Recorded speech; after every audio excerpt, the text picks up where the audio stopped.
berdoa. Mari kita tundukkan kepala. Dapat dekat untuk ngobrol tentang firman Tuhan dan iman yang sangat kami perlukan dan sangat kami rindukan, karena doa adalah nafas kehidupan orang percaya. Kami bersyukur untuk kesempatan ini, kiranya Tuhan menolong kami agar apa yang kami bicarakan benar-benar dapat kami mengerti, dapat bermanfaat bagi hidup kami dan kami jalani. Karena kami tahu ya Tuhan, jikalau kami mendengar firman Tuhan, kami melakukannya, kami akan menjadi orang yang berbahagia, bukan dengan sembarangan, gitu kan? Nah, persiapan apa hati kita? Kita benar-benar merindukan ya, hadirat Tuhan. Kemudian kita ingin menyatukan hati, pikiran kita dengan kehendak Tuhan. Kita pada waktu itu pasti punya pikiran, punya hati dan punya kehendak. Jadi kita ingin menyampaikan isi hati kita. Jadi kita bilang, Tuhan terima kasih, saya bisa mencurahkan isi hati saya bisa menyampaikan pikiran saya bisa menyampaikan keinginan saya ya.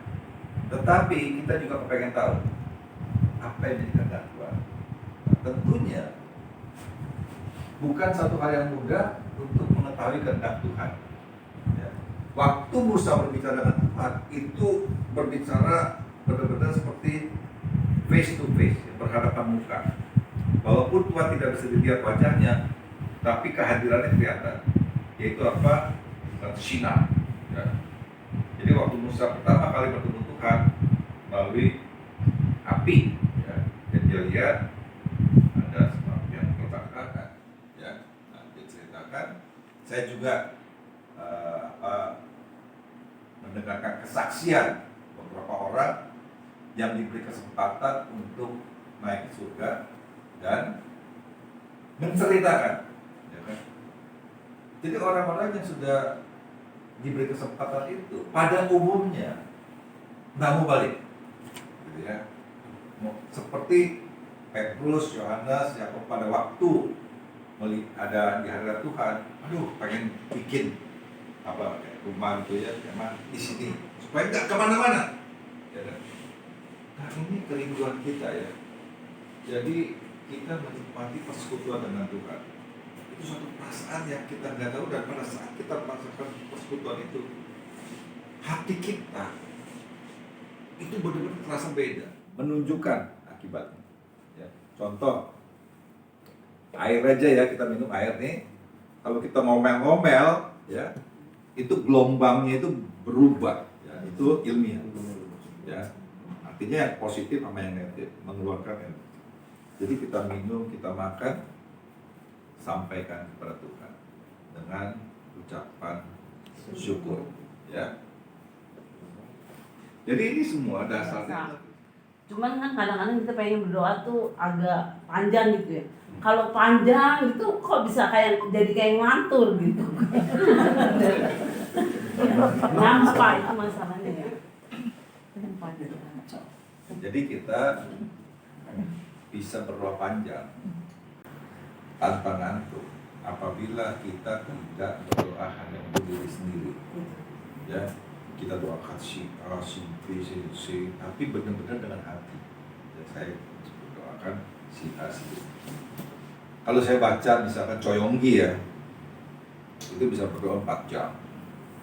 Gimana caranya ya, kita juga nggak tahu, karena dia udah bersatu rohnya gitu ya. Jadi supaya kita itu doanya nggak ngalor ngidul ya kan. Memang kita pertama harus fokus dalam sikap doa. Jadi dalam benar-benar saya mau doa, saya bayangkan ketika saya berdoa, saya membayangkan saya bercakap-cakap dengan Tuhan yang ada di depan saya. Ya kan Tuhan. Jadi kadang-kadang kita juga berdoa bukan harus tutup mata. Ya, kita dengan mata terbuka berdoa. Saya juga suka berdoa di teras rumah saya. Karena saya yang doa punya nafas orang Kristen. Saya kenal Tuhan dari kecil. Di mana ada satu buku Kristen tuh diajar berdoa, bisa terjadi. Sejak saat itu saya berdoa, nggak pernah lupa. Ya berdoa bukan sikap begini ya, lagi duduk lah, lagi apalah, bahkan di kamar kecil doa terus ini ya. Dan saya selalu merasakan, nah doa ada yang bertele-tele, ada yang pendek, ada yang panjang, itu kan tergantung. Terus ada yang langsung dijawab, ada yang jawabnya kemudian, ada yang dijawab-jawab. Itu terjadi gitu ya. Tapi saya dari dulu hidup kok dalam doa. Anak saya semua saya ajar dalam doa. Untuk hal kecil pun saya doa. Saya nggak cerita dari dulu sampai sekarang deh, nggak habis-habis. Soalnya sepanjang hidup saya berapa tahun tuh? 20 tahun. Saya 30 tahun. Yang terakhir aja ya, yang kecil langsung dijawab. Dulu rumah saya suka kebanjiran, jadi tahu. Pada suatu hari hujan besar banget. Menantu kan belum pulang kerja malam. Anak saya kecil dua, punya organ. Aduh udah mulai masuk nih. Saya pikir bagaimana masuk? Nggak ada pembantu, saya ini angkat-angkat organ mana muat. Saya ingat gitu ayatnya yang memindahkan gunung. Tuhan semua tahu ya. Terus saya doa sama Tuhan, saya punya iman mungkin lebih kecil dari biji sesawi. Itu kan imannya sebesar biji sesawi kan. Gunung dipindahkan kalau saya udah sepitik deh iman saya, tapi saya punya iman. Saya bilang sama Tuhan, tolong Tuhan, hujan berhentiin. Kalau nggak nih barang-barang susah ya, apa order. Begitu amin, hujannya langsung Tuhan jawab. Orang lain bilang kebetulan, bagi saya tidak. Tuhan menjawab doa saya saat itu. Karena Tuhan tahu itu diperlukan. Terus sekarang sepele. Kalau menurut orang sepele, lagi COVID. Gigi saya sakit. Mau ke dokter gigi takut. Saya doa aja sama Tuhan. Saya kan suka, Tuhan gigi saya sakit nih. Saya mau ke dokter, tapi saya takut kan lagi COVID Tuhan. Bagaimana? Tuhan aja dia sembuhin. Saya doa. Saya mau kumpul-kumpul air garam. Udah sembuh. Itu hal sepele gitu. Pokoknya hal sepele saya minta sama Tuhan. Lu doa enak-enak minta itu bapak gue ngomong aja mau apa juga tiap kali. Saya bilang saya minta bukan yang aneh-aneh. Kenapa nggak dikabulkan sama papa saya aja saya dikabulkan? Saya kan cuma minta sakit gigi tidak merugikan orang. Minta disembuhkan. Kondisi memang lagi COVID. Bukan kayak males ke dokter gigi apa. Tuhan langsung sembuhkan. Nah yang terakhir deh ya, nanti kepanjangan ya kelas. Waktu COVID anak saya balik ke Australia. Waktunya balik nggak bisa balik di sini lagi marah kan. Terus kalau dia balik kan nanti karantina 2 minggu terus dipermainkan kan di sini kan di hotel dipermainkan di mana permainkan terus anak 2 kecil jadi saya bilang jangan balik tunggu meredah. Sebulan kemudian nggak meredah kan tambah jangan balik. Kalau nggak balik bagaimana hidup di sana kan mahal sekali dibandingin sini. Terus bagaimana nih Ma? Terus saya bilang sama saya, Mama juga nggak tahu ya yang baik tinggal di Australia atau di Indonesia. Nggak tahu, kita nggak bisa, mata kita pendek, mata Tuhan lihat ke depan jauh. Saya nggak tahu, mungkin tinggal di Indonesia baik, tinggal di baik. Cuman saya tidak tahu, saya bilang. Mama terus terang nggak tahu bagaimana. Kita doa, saya kumpulin anak saya sama Anto yang di sini, kita doa. Saya doa, Tuhan mata saya pendek.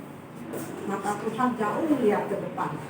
Saya nggak tahu apa yang bagus buat anak saya, apakah tinggal di Indonesia, apakah tinggal di Australia. Tapi Tuhan tahu yang terbaik buat mereka, di mana disebutkan. Tapi Tuhan, kalau tinggal di Australia, anak saya kan nggak kerja, suaminya udah nggak kerja, orang di sana cuma istilahnya perpanjang itu nggak kerja kan, biaya tinggi. Bagaimana hidupnya? Andelin pendapatan sini nggak mungkin. Ya mau berapa banyak, berapa lama. Jadi Tuhan, kalau memang Tuhan berkenan anak saya harus tinggal di Australia, tidak di Indonesia, tolong Tuhan kasih kerjaan. Dia kantor panggil dia bekerja. Pertama yang dia terima ya, oke itu kata anak saya yang 2 lagi itu belum, kata anak yang sini siapa tahu dia lebih gede. Terus ya udah, apa yang Tuhan kasih, hitung gajinya. Oh cukup nih buat biaya hidup sebulan, buat bayar apartemen sewa, cukup ada lebih dikit buat lagi. Jadi kita ambil itu. Jadi yang 2 kita nggak datangin. Apa yang Tuhan kasih pertama kita ambil. Daripada mengharap burung di udara kan, mulai di tangan dilepas lagi pula kan kita udah berdoa sama Tuhan minta kerja itu Tuhan kasih cukup buat hidup udah terus dia kerja sampai akhirnya dapat kerjaan lain kayak kita menikah ya itulah jawaban Tuhan kenapa anak saya di sana ya terus terang saya sebagai orang tua enaknya deket kan tapi karena kita doa rame-rame saya kumpulin anak saya kita doa tanya Tuhan mama nggak tahu di mana yang lebih baik cuma saya minta sama Tuhan kalau di sana tolong Tuhan kasih kerjaan dijawab amin. Saya punya anak Tuhan Altea. Saya saksikan kalau dulu saya mikir ya gimana sih anak kecil bisa terima Tuhan Yesus, percaya Tuhan Yesus secara pribadi gitu. Nah, tapi pengalaman saya dulu saya ngajar sekolah minggu ya dari saya SMP. Nah waktu berarti tahun 2000 Alta itu umur 2 tahun setengah. Di sini ada perayaan Natal dan diundang untuk anak-anak itu untuk terima Yesus. Terus dia angkat tangan. Namanya aku mau katanya. Ya udah. Jadi dipimpin sama pembicaranya begitu ya. Nah terus saya cek ya. Terus Tuhan Yesus ada di mana nak sekarang? Ada di hati aku kayak gitu. Karena dulu juga saya suka jadi panitia bulan keluarga, saya bersyukur sekali gitu dari mulai melalui ibadah-ibadah bulan keluarga gitu setiap tahun. Jadi waktu itu juga ada acara ditantang ya. Sekarang bapak-bapak, ibu-ibu punya anak, apa anak itu dipikirkan nggak sih untuk teman hidupnya gitu ya. Nah itu anak saya itu baru 6 tahun. Saya dari situ, dari sejak pas bulan keluarga itu, saya sih suruh berdoa untuk teman hidupnya gitu ya. Jadi dari sejak umur 6 tahun dia sudah tahu siapa yang harus nanti menjadi teman hidupnya dia gitu. Jadi saya selalu ajarin dia dengan siapa kamu harus bergaul, dengan siapa kamu harus berteman. Ya puji Tuhan ya, sekarang Alte udah 3 bulan ya dia masukin ke pernikahan. Jadi apa yang Tuhan sudah berikan buat anak saya Altea itu luar biasa gitu ya. Caranya Tuhan mempertemukan Altea dengan Kevin itu juga luar biasa. Saya terus mendorong dia untuk tetap untuk dia bisa melayani, mendampingi Kevin pelayanan. Altea juga didukung juga pelayanannya sama Kevin. Saya bersyukur Tuhan itu luar biasa sekali. Jadi kalau saudara saya juga bingung ya kayak gitu. Kamu dari umur 6 tahun udah mendoakan anakmu. Ketika itu saya pulang, saya mau ikut komisi dewasa di gereja ini. Jalanan macet Pak. Begitu jalanan macet, saya bernyanyi, bukan berdoa Pak. Tetapi bernyanyi ini sama juga doa ya Pak. Jadi saya bernyanyi, dia buka jalan saat tiada jalan. Itu Pak yang namanya macet Pak. Begitu buyar Pak. Itu anugerah Tuhan. Ketika saya sampai di sini, saya berangkat dari kantor jam 6 biasa pulang.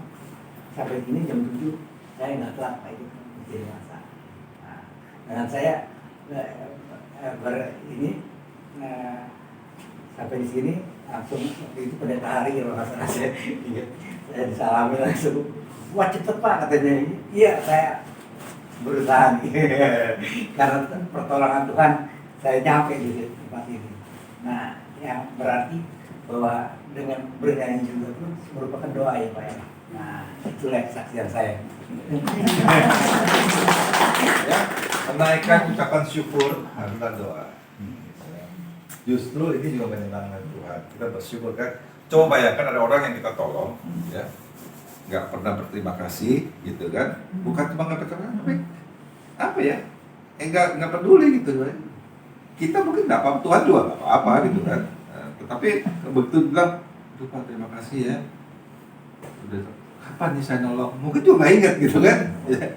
Tapi itulah Ya kan? Saya juga pernah ditolong tadi cerita mas saya, yang kita juga takut, bisa tahu dia gitu loh kita punya masalah. Maka saya bilang, wah ini malaikat yang kirim dia.